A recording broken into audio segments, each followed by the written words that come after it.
Welcome to Terrific Talk. My name is Tom Anderson. Tom Anderson.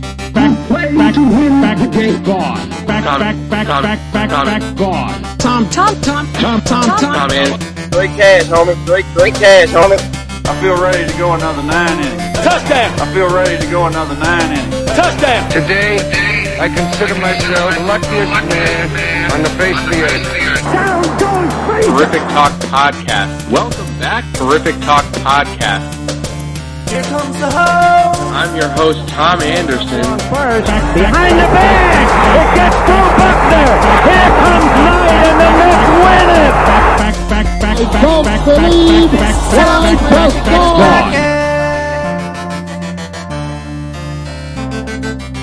Welcome to Terrific Talk. I'm Tom Anderson. I'm so pumped for today's podcast. Steve and I have not talked one-on-one here for 2 weeks, and we have so much to cover. I know the big cliffhanger. Has the guy who he got digits from in the dog park called him back? What has happened? We're going to get to it all. It is rainy, cold. Expect nothing less from the Hoboken Studios in New Jersey. Let's call Steve. I'm sure he's got way better weather. Let's call him up. Terrific. Yo, what's up, buddy? What's up? How's the weather? Cold and rainy here. Yeah. Dude, I'm in Seattle, man, so it's a little overcast. Oh. I'm getting a little bit of your flavor. 57 degrees. It's not 85 like it normally is. But yeah, I woke up this morning, and from my hotel window, I couldn't even see the back bay, right off Seattle because it was so foggy. It was kind of wild. How is Seattle? I've never been there. How would you rate it?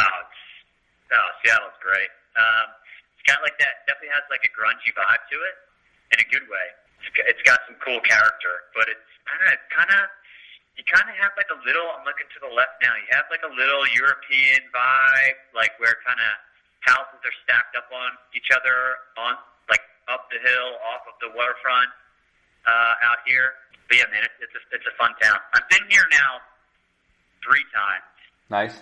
One time was for running purposes. One time was for just partying purposes, and now we're here for work purposes. So I've checked all the boxes now. I like it. But yeah, no, it's a fun town. I'm about to go meet up with our boy Chris K and the Olympic champ. Oh, name drop. You got to get him on the pod. Name drop. Yeah, Matt Centrich, Olympic champ. The Olympic champ. Let's go. Yeah, you're kind of a grungy guy, by the way, but in a good way. So last week, for those who missed it, we did this ridiculous NBA over-unders podcast where it just goes on and on and on. If you did stick with that the whole way, it was epic. It was a good one. And in the beginning, you mentioned that you had a dog scare, and I didn't follow up because we were doing the podcast with Will Dietz, and Will hates dogs. And I knew you guys were going to be going head to head. I did not want you guys to get into a dog argument, so I let it slide. But what happened? Is Lucy okay? What's going on? Oh, man, dude, I wasn't even there. I was in San Fran, so mad props to my wife, to Erin, because she handled it like a champ. So typically Lucy doesn't sleep in bed with us at night. She has her little bed next to us. She kind of gets mad, but it is what it is. She's gotta stay in her bed when we're both there. But when I'm gone on work trips, Erin always brings her up into the bed. So she brought her up into the bed, and this is maybe 2 Wednesdays ago. And then, the morning, Thursday morning, she wakes up and Lucy's not moving. She's a little lethargic, and she was laying on a blanket that Erin had put on the bed, and she threw up. And Lucy doesn't really ever throw up, so it's kind of a little weird. And Erin was kind of a little concerned because she's wait, she normally doesn't do this, so what the heck is going on? Right. So Erin got up and was trying to get the dog to get up, take her out for a walk, and she wouldn't budge, was just laying there. So she's maybe I'll try to feed her first because our dog is food crazy like a lot of other dogs. And she, brought the food into the room to show her. She wouldn't move. So Erin's kind of something's up here. So she lifts the dog off the bed, gets her down, and gets her into the kitchen to go after the food. And she's staggering as she's walking over to get the food, which is what the hell is going on right now? She's standing, eating, swaying back and forth, can't keep the food in her mouth, and Erin's this is really bizarre. She's let's she just needs to wake up a little bit. Let's get her outside. Let's get her going to the bathroom. So she takes her outside outside, and the dog just like starts walking and just face plants, falls. She's like, okay, this is not right. So she calls up the vet, and we're new to Pasadena, so we hadn't been to a vet yet. So she calls up a vet, just trying to maybe find someone that would work, and kind of said, hey, I have an emergency kind of situation here. I think, is it okay if I bring the dog by? And they're like, it was about 8:15 or so. They're like, we don't open till 9, but if you want to bring her by, you can fill out the paperwork so you can be seen first. So she takes her over, gets the dog in the car, gets there. As soon as she walks into the vet, she just face plants. And the receptionist's like, okay, let me go get a vet tech. Something's off. Oh, my God. They get a vet tech. They run some tests. I mean, her respiratory rate was super low. It was down at 12. Her heart rate was super low. Her core body temperature was down, so they were having to put her on a heat blanket, and her pupils were not dilated the same amount. So, they're thinking like, okay, she's eaten some drugs, somehow ingested some drugs. And we have a park by us. It's a little sketch, so maybe she just kind of got her found something the night before. So they run a bunch of blood work, nothing. It all came back normal. Like maybe she had some toxins in her system, which you can't really test for, so they just pump her full of IV, kind of flushed all out, and she just stayed at the vet all day.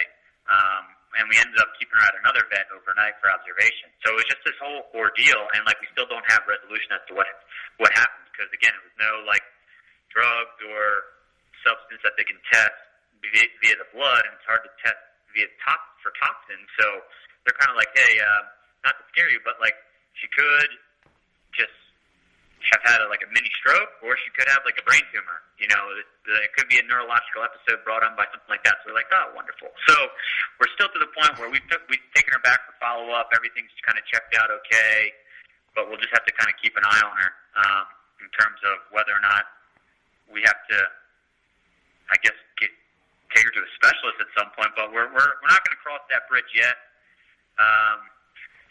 Moral of the story, though, to all soon-to-be pet owners or newly minted pet owners, get pet insurance, because it is a lifesaver. Dude, that's awful. That's a terrible story. Dude, it was scary. I mean, and again, I'm up in San Fran, so I'm a flight away. It's not like I can do anything. So we get back. I even got back Thursday night, and she's already at this other vet for overnight observation, so I didn't even see her. So I saw her the next morning, and I'm kind of bracing, what is she going to be like? Is she going to, even be excited to see me? Is she going to, be herself? Right. And, when we did see her, it was relieving because she was herself. She was doing her normal wiggle and wagging her tail and jumping on us. So it was good. But, yeah, it's something that you don't necessarily always game plan for. So it was definitely a scare. And it's, I guess, not having kids yet, it's a good precursor to kind of prep you for kids, right? Definitely. So this is a two-parter. I got another question. A couple podcasts ago, you're kind of a hit in the dog park. You got some digits. Got some digits. That's really, by the way, that's the main difference between me and you. You'll go there and you enjoy talking to people. I don't like dog park people. Don't talk to me. Stay away. You pull your hat down, you put your hood up. Big time. You turn your back to everyone. Exactly. I'll yuck it up. You know me. You will. So we're looking for an update for our listeners. Has the guy that you got digits from called or texted since? What's the latest? So we have ever since the McGregor kind of fiasco of us not being able to get there, I haven't heard from him. Now we haven't taken the dog. I know I may have lost a friend there. May have lost a potential friend. We haven't taken the dog to the dog park since, the health issue, just because the doctor had, I guess, recommended just to kind of let her chill for a week or so. Now it's been 2 weeks. We'll probably maybe take her to the dog park this week at some point. But we just wanted to kind of take it easy on her and let her rest up and not have anything kind of be triggered, if you will. So we haven't been back to the dog park, but I haven't heard from my man Vince, unfortunately. Hopefully if we encounter him at the dog park, we can kind of rekindle the friendship, Yeah, I mean, it could be a little awkward. If next time you go to the dog park and you see Vince, our man Vince, what are you going to say? I'm just going to tell him, sorry I had a lot going on that Saturday. I wish I could get out to see that fight, and don't think you scared me off. We had an issue with the dog. I haven't been avoiding you.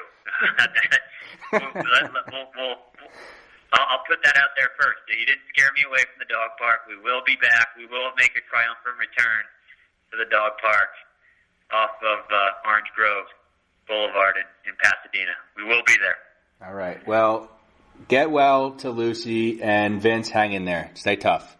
Hey, thanks for the thanks for the concerned questions on how she's doing, but she's much better. How are Lola and Kobe? Is Kobe a little upset with the Lakers right now? 0-3 start here for LeBron James. Yeah, Kobe was actually talking to me. Lola and Kobe, my dogs. Kobe wants to fly out. He wants to get out west, and he wants to be on the team. So, yeah we're kind of... They could use him. We're in like negotiating terms right now with Jeannie Buss, so waiting to hear back. We'll keep you posted for next week, but I think the Lakers could definitely use Kobe. 0-3, not good, dude. Not good. Last thing before we talk about any sports here, Netflix, right? Binge watching. I might have told you what Tori said when I kind of put her on blast, like you did the week before with Aaron. I put her on blast saying she was not a good binge watcher. So I'm sitting at work and I start getting all these text messages. I'm like, oh, what's going on? Is something wrong? And it's from Tori. And here's verbatim. Here are the texts. First text: just listen to your podcast. Second text: I hate you. Third text: go back to not talking about me. Fourth text: and I told you to watch Big Mouth, which is the show you recommended. And the last text here, which is my favorite: and I've been wanting to watch Jack Ryan. I can't help it that you want to rewatch The Sopranos for the 100th time! ! Really good. That could be one of the best string of texts I've ever seen a wife send to a husband. They were really good. Just phenomenal. And I got to give her credit. She's 100% correct about all of that. She did tell me to watch Big Mouth, and I never got around to it. And now I refuse to watch it because now if you're saying it's good and she's saying it's good, I'm only listening to you. That doesn't look good. So can't check out Big Mouth. Yeah, of course. Yeah, that puts you in a bad position. She has been wanting to watch Jack Ryan as well, and I'm obsessed with The Sopranos. I can't help it. It's my favorite show of all time. And it's just, there's so many episodes. I can't stop. But the great thing about all this is we resolved the conflict. Tori and I sat down this past week, and we went through the whole entire season of Jack Ryan. We finished it up. Pretty good. I got to give it a thumbs up. I liked Jack Ryan. Do you think Krasinski was the right guy to play Jack Ryan, though? What do you think? It is one of those things. That was the one thing that I kind of struggled with throughout watching that show. And, he's a great actor, super funny, but I definitely, there are moments like in the fight sequences where I was kind of like, really? He's the guy? Yeah. I'll give it to him, man. He was shredded. He worked out. He worked out for that role. But I guess it's a good thing for him to try to do just so he's not typecast as that kind of like funny, goofy, sense of humor guy. And, then he can only play those roles like he plays in The Office. But it was a little questionable for me. Yeah, I was rooting for him the whole time. Definitely a little questionable. Tori made a funny joke. She said he worked out, he was shredded, but his face looks like a Muppet, and that doesn't help the case. I thought that was good. I mean, the chiseled jawline definitely helps. Yeah. The chiseled body. It completes the look, which he was lacking, but, I'll give him an A for effort on it. And I was captivated by the show. It was a good storyline. You've seen enough of those. I've read enough David Baldacci novels or, anybody along those lines, and you kind of know where the story's going. But there was still some good twists, and there was some good action. One that we recently started, and we're only 2 episodes into it. It's this Netflix series and it's based in India. It's called Sacred Games, and it actually got 100% rating on Rotten Tomato. Wow. So I had read about it a few months back, and I was like, I gotta look into this and maybe give this one a shot. So we watched 2 episodes of it, and it's interesting to watch because again it's Indian. It's based in India, so they're speaking that language, and they kind of voice it over in English, but then they also give subtitles in English, and sometimes the subtitles and the voiceover doesn't match, so you're kind of like it's like a conflict in your brain. Like, wait, which one do I recognize? The words I'm hearing or the words I'm reading? Nice. So it is kind of funny, but that's another good one. So if people are looking to get into like foreign series, I'd say through 2 episodes in, it'll hook you. Tori told me to watch that one. Just kidding. Did she? No. I hope you get a text after this one that says, Tom, that's another one. Yep. Chalk it up. Yep. I checked out the Romanoffs on Amazon. It's from the guy who made Mad Men, Matt Weiner. I love that guy. Romanoffs, I don't know. Not the best. I don't even know how to explain it. Great cast, really great acting. Stories don't really, none of the episodes match up with each other at all. It's a little all over the place. And each episode's like an hour and a half, so it's a big commitment. Yeah. Take it or leave it. I don't know. It's okay. It was all right. If you're going to ask me to invest that much time, it's got to be strong. I hear you. It's got to be, it better be well worth it, or I'm going to be a little let down. We were talking about Chiseled. I cannot be more excited, and I'm sure you feel the same way being a Philadelphia guy. I know where you're going. Creed 2. Let's go. Creed. I am so pumped. Go. Every time I see the trailer for that thing, I want to run through a brick wall. It looks amazing. Yeah. And that's the beauty of the Rocky Balboa series. I mean, it's predictable, it's solid acting, it's good, but it's just so motivating. You're going to get an amazing one-line from Sylvester Stallone that just sends chills down your entire body and just makes you see red because you just get so fired up. And Michael B. Jordan, I'm a fan. He did great. He did really well portraying Apollo Creed's son in the first take of this part of the series, and I loved him in Black Panther. Let's be real. Phenomenal. He played a great villain. I hated him, but that's what he wanted. That's the response he wanted to elicit from the moviegoer, and he did it with me. But he was excellent. So I'm a big fan of Michael B. Jordan. One movie I haven't seen of his that I wanted to see was Fruitvale Station. I never got around to watching that, but I've heard good things. So hopefully that'll just trigger me to remember to look for it. He's awesome in that, and it's a tough movie to watch. It's a crazy story, but he's really, really great in that. Coogler was in that, the director. And them together is like dynamite. Do you ever watch The Wire? I've seen season 1 of The Wire and the first half of season 2. I know that's like what are you doing? Blasphemous. That I haven't. I know it's so bad. You need to get on that. I don't have any excuses. I on that front, I just missed the boat. But God, we have HBO Go, so we'll binge it at some point. We just haven't gotten around to it. Michael B. Jordan, basically his first role. We got to know him. Wallace. Awesome. Wallace, man. Yeah, I did see his storyline, and it was a tragic ending. Spoiler alert. All right. Spoiler alert. Before we talk some sports here, I want to give a quick shout out to a very loyal listener, Brian Turner. Brian has listened to every single Terrific Talk podcast. He loves you, Steve. He's a big fan. I wanted to give him a shout out here. He's killing it for our demo, which is a reason why we can sell ads here on the Terrific Talk podcast. So I want to take a quick break to talk about our newest sponsor, Robinhood. Robinhood is an investing app that lets you buy and sell stocks, ETFs, options, and cryptos, all commission-free. They strive to make financial services work for everyone, not just the wealthy. We are in the longest bull market run right now. Stocks are at all-time highs, and, I want to get in on that action. So I checked out Robinhood. The app was super easy to use. Other brokerages charge up to $10 for every trade. Robinhood doesn't charge commission fees. You trade stocks and keep all of your profits.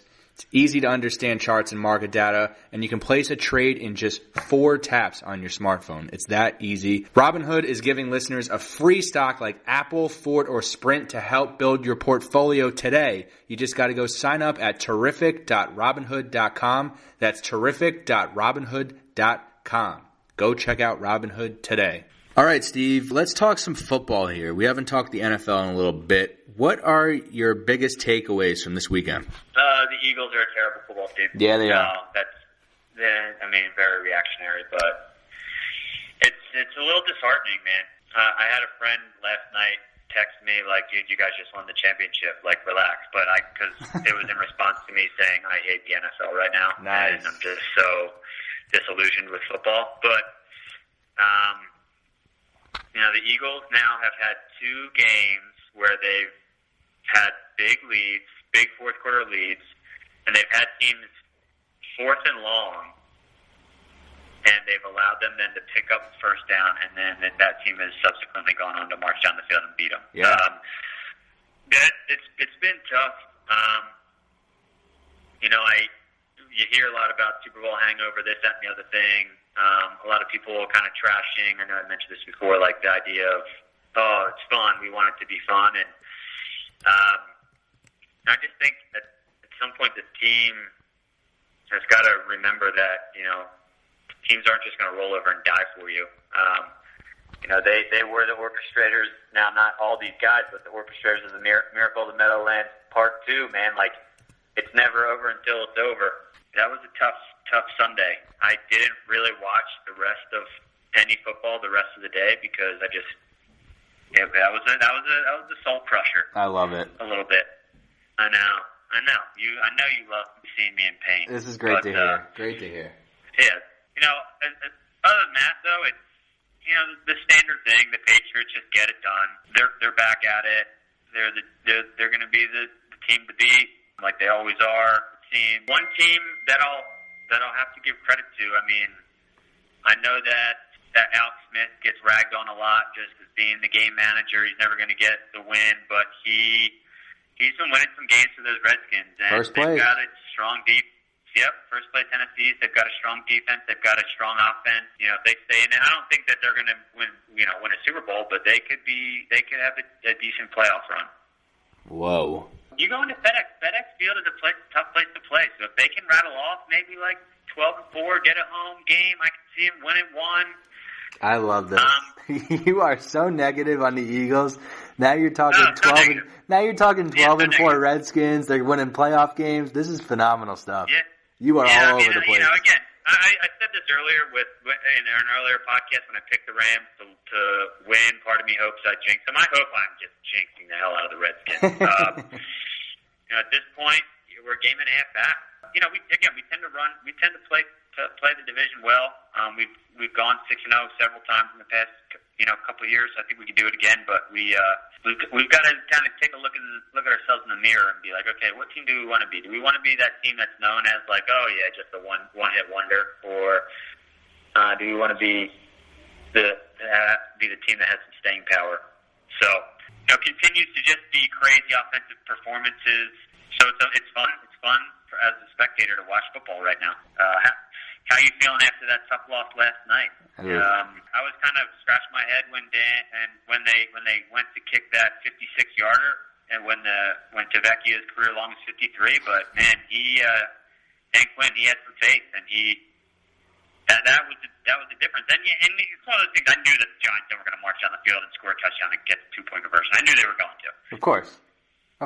Yeah, no, this season is just the really frustrating part about this season is the Giants are, what are they? They're 1-6 now, and they've basically been in every single game. Like, all these games are super close. Their record could be a lot better than it is, and they haven't even been playing great football, which is it's interesting. I'm rooting for them to not win another game this season. I hope they get a really high draft pick. We can maybe go get a quarterback. I love you, Eli Manning. You're my guy. It's just not fun to watch. I don't like Giant fans talking negatively about Eli. He's our guy. 2 Super Bowls. I feel like these last 2 seasons are hurting his legacy a little bit. People are just ragging on Eli all the time. It's partly his fault, for sure. He hasn't been playing great football. But there's a lot of problems on the team. We go over it every single week. So, yeah, I hope they just don't win another game the rest of the season. You mentioned the Patriots, though, being the favorites right now in the AFC, which is definitely fair. But you need to show some love, am I right? To the TD Monster and the KC Chiefs? The TD Monster. He continues to get TDs, man. I mean, he is great. It's the one thing that I feel like people said about the Chiefs the last few years without Smith. Like, they won't be able to win the big one. He's not explosive. He can't make the big plays, which is, super fair. And now they have that player. the thing I worry about is him having to go into Foxborough in January to play a potential AFC Championship game, because we both know what happens in that situation. Yeah. Tom Brady, he doesn't lose at home, especially in the playoffs, man. So I'm not going to totally sleep on the TD monster, but I just feel that there's a reason that Tom Brady is considered the GOAT. There's a reason that he gets it done every year, week in, week out, game in, game out. Now, I guess as the weeks go on, time will tell. Because guess what? Injuries happen, and it can very quickly swing against the Pats should they lose someone. I mean, look, Sony Michel, he could be. I don't know what his injury status was, but it didn't look good, and he's been vital to that team right now. James White is crazy talented out of the backfield, but he's very one-dimensional. So, if you take away a run game from the Pats, that could be a potential for the Chiefs to maybe unseat them. But, you know how the Pats go. They always figure it out. How this story plays out is they get Le'Veon Bell. You know what I mean? Oh my God. They lose Tony Michel. They get Le'Veon. Like, come on, you can see this. Yep, writing's on the wall. NFC, dude, we got to mention the Rams. We got to give the Rams some love. 7-0, undefeated, just dominating. They're scoring more points than anybody. They're barely giving up any points. They're blowing everybody out week after week. They're got to be the favorites in the NFC right now. Who do you think has the best chance of knocking them off in the playoffs? The Rams are playing lights out, man. They're scary. And when they made all the off-season acquisitions on defense, they had Brandon Cooks. You're kind of like, all right, they're in win now mode. Yep. I would probably say at this, I want to say the Eagles would have a shot, and if we didn't blow 2 fourth quarter leads and lose games when we had 4th and 10s and we're 5-2, I'd feel much better about it. But I just can't trust them at right now. I would probably say the Saints are the only ones that could do it, because that would just be an offensive shootout, and Drew Brees is a true gamer, one of the all-time greats. Now he's officially beaten every single team in the NFL with the win against the Ravens. He's over that 500 TD mark in rare air, no pun intended, with that feat. So I think at this point you're talking Saints, and you're talking Rams, and you're talking Pats, and you're talking Chiefs. So I think those are the four. I do like the Ravens. How about the fact that Justin Tucker actually missed an extra point? Unreal. He hadn't missed one since high school. In his entire career, he's 222 straight or something like that. That is as guaranteed. That's as guaranteed as it comes in the NFL. So that was a shocker. But I just think that those 4 teams, they're in my opinion at this point your Final Four. That's the Final Four I'd go with. Again, NFL teams are injuries away from things looking totally different. Yeah, I'm. Who are you like in NFC? I mean, we talk Rams. I know that you love the Saints. That's your squad. Yeah, 5-1. Is there anybody else? All right, I want to ask you, because you faced them this weekend. Are the Carolina Panthers pretenders or contenders? I can't tell with them. I want to think that they're good. They're a very good home team. Can they get it done in the playoffs, though? It's the big question. Do they have enough offensive firepower? What did you think watching them up close this weekend?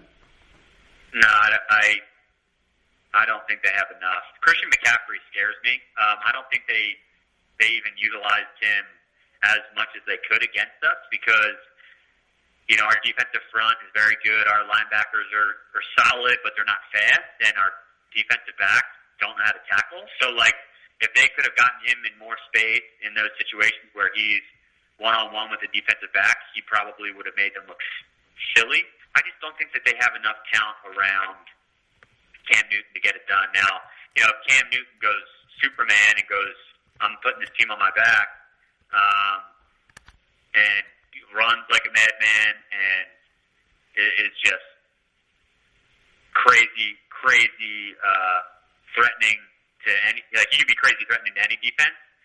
But even watching him, he was totally different in the fourth quarter, but in the first half for sure, and first half of the third quarter, he's throwing the ball off his back foot, it's sailing high, he's maybe Ron Rivera got in his ear a little bit to kind of have him correct those things because he was throwing better balls in the fourth quarter. But I just think it's too inconsistent. I think you're never going to know what you're going to get. Now, they're 4-2 now.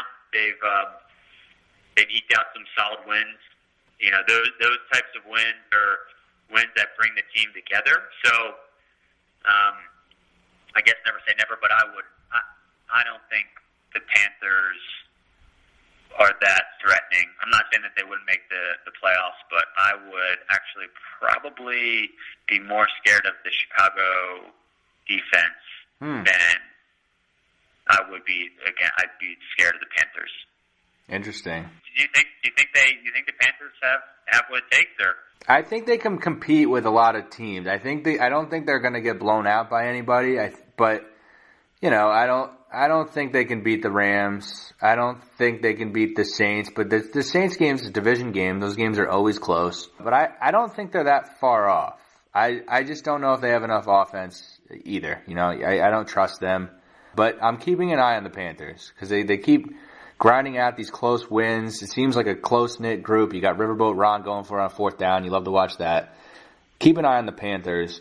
Team we got to talk about here who you know who my guy is.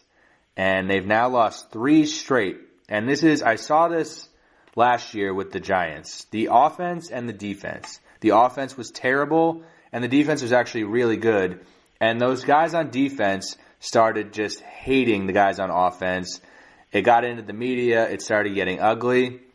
It's happening right now with my Jacksonville Jaguars, bro. Really bad. My man, Blake Bortles, benched this weekend. Doug Marrone announcing he'll be the starter, but he's on a short leash. What is going on with these Jaguars? This team is so successful. They were started at 3-1. They lose a couple games, and now they're all freaking out. They're completely disorganized. They're blaming each other. They're getting in fights in the locker room after the game. What is going on with the Jaguars, dude? I hate to see this. Yeah, Blake Bortles is just not very good. Stop. I know, he's an NFL quarterback, so of course he has talent. And randomly, a random week in the season, he can go off and throw for 400 yards. I mean, every quarterback of the teams can throw for 400 yards these days. He's just not very good. And Leonard Fournette's been hurt. Not the shot at T.J. Yeldon, but he's not a Leonard Fournette type back. So a lot of it is now on Blake Bortles, and the defense is great. The whole team's a low scoring, but they need to win games. They still need Blake Bortles to score them touchdowns, and I just can't.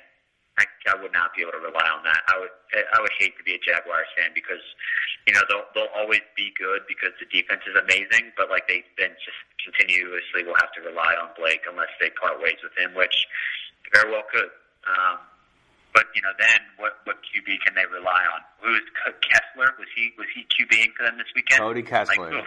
I know. Why? I don't understand. Oh, we got to bench Blake Bortles. Okay, then what's the replacement? Cody Kessler? No. I'd stick with Bortles. I don't like that move by the Jags. I'd stick with them. Yeah, if I were the Jags, I'd stick with them. But you can't be surprised. You can't be mad at Blake Bortles and bench him because of his performance. You got to know what you're going to get in that point, in that regard. Of course. Let's do it. NFL Week 8. Let's do some picks against the spread. Steve, give me a couple good picks this week. Again, I'm going off the cuff here. I'm checking out the lines as we speak today. One that I was very curious of, and I know the Vikings are really good. I was just going to say. I mean, they're on a roll right now, and I know they're in Minnesota, but they're getting one. Revenge game. Sunday Night Football is revenge game, man. I think the Saints they know that they have something to prove. They feel that they would have been the Super Bowl champ had that play not happened. Now, Alvin Kamara was spouting off earlier in the offseason how they would have beaten the Eagles if they made it. Son, you got to make it to the game first. You know what I mean? I could have become president if I ran for presidency in 2016. I didn't freaking run for the presidency, so let's not even go down that road. You weren't even in the game, get in the game before you start going down that road. But that being said, Drew Brees has been playing lights out. That offense is rolling. That defense, I know we highlighted it a couple weeks ago. They're starting to get in a nice little groove. I think that them gaining a point, they want to make up for that terrible blunder last January. I think they get that done. I also like the Ravens. I know they're on the road as well, but they're getting 1.5 points. I just watched that Panthers offense. It's not strong, and while the Eagles defense is pretty solid, the Ravens defense is much better, and I don't think that they're, I think they get ahead, and I don't think they blow a lead. So I like the Ravens there getting 1.5 points. The other game, I was talking about these guys a little bit earlier, and I don't want to be, the crazy. I hate all teams in the NFC East, but the Eagles. But I like the Skins this weekend. Again, another road team. Wow. But they're going up against your lowly Giants. Stop it. And I mean, the lowly Giants are just not good, and the Skins are getting a point. The Skins are rolling. I think the Giants go to 1-7. I think the Skins get that one done. I'll throw an asterisk onto it because, my main intention there is to jinx the shit out of the Skins and have them lose on Sunday. But I don't think they will. I'm going out. I'm going opposite. Give me 3 or give me 4, give me 5. I'm going opposite on you on that one. I like the Giants as home dogs here. I think they can do this.